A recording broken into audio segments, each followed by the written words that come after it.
Chapter 9. Now in the 12th month, which is the month Adar, on the 13th day of the same, when the king's commandment and his decree drew near to be put in execution, on the day that the enemies of the Jews hoped to have rule over them, whereas it was turned to the contrary, that the Jews had rule over those who hated them, the Jews gathered themselves together in their cities throughout all the provinces of the king Ahasuerus, to lay hand on such as sought their hurt, and no man could withstand them, for the fear of them was fallen on all the peoples. All the princes of the provinces, and the satraps, and the governors, and those who did the king's business helped the Jews, because the fear of Mordecai was fallen on them. For Mordecai was great in the king's house, and his fame went forth throughout all the provinces, for the man Mordecai grew greater and greater. The Jews struck all their enemies with the stroke of the sword, and with slaughter and destruction, and did what they would to those who hated them.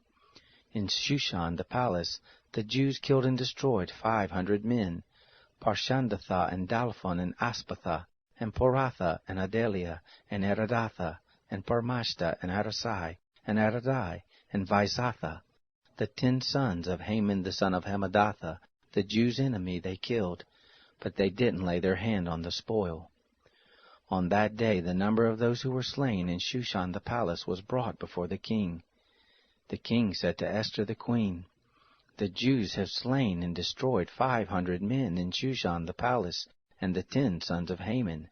What then have they done in the rest of the king's provinces? Now what is your petition? And it shall be granted you, or what is your further request? And it shall be done." Then said Esther, "If it please the king, let it be granted to the Jews who are in Shushan to do tomorrow also according to this day's decree, and let Haman's 10 sons be hanged on the gallows." The king commanded it so to be done, and a decree was given out in Shushan, and they hanged Haman's 10 sons.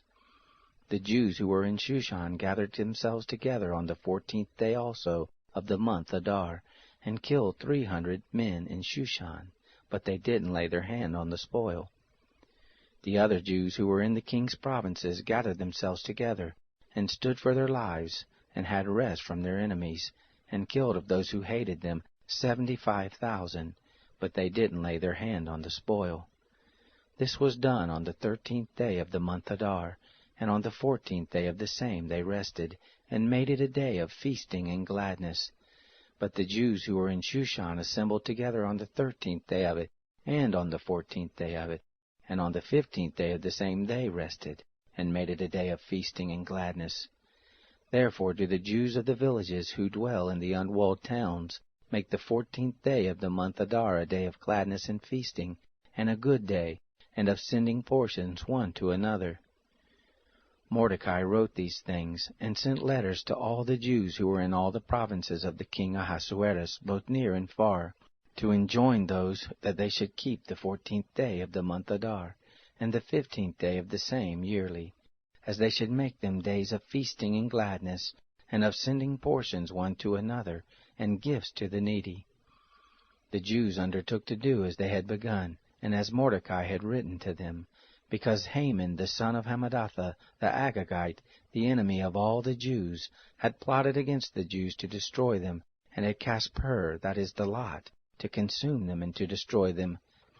But when the matter came before the king, he commanded by letters that this wicked device, which he had devised against the Jews, should return on his own head, and that he and his sons should be hanged on the gallows. Therefore they called these days Purim, after the name of Pur. Therefore, because of all the words of this letter, and of that which they had seen concerning this matter, and that which had come to them, the Jews ordained and took on them and on their seed, and on all such as joined themselves to them, so that it should not fail, that they would keep these 2 days according to the writing of it, and according to the appointed time of it every year, and that these days should be remembered and kept throughout every generation, every family, every province, and every city, and that these days of Purim should not fail from among the Jews, nor the memory of them perish from their seed. Then Esther the queen, the daughter of Abihail, and Mordecai the Jew, wrote with all authority to confirm this second letter of Purim. He sent letters to all the Jews, to the 127 provinces of the kingdom of Ahasuerus, with words of peace and truth, to confirm these days of Purim in their appointed times, according as Mordecai the Jew and Esther the queen had enjoined them, and as they had ordained for themselves and for their seed, in the matter of the fastings and their cry.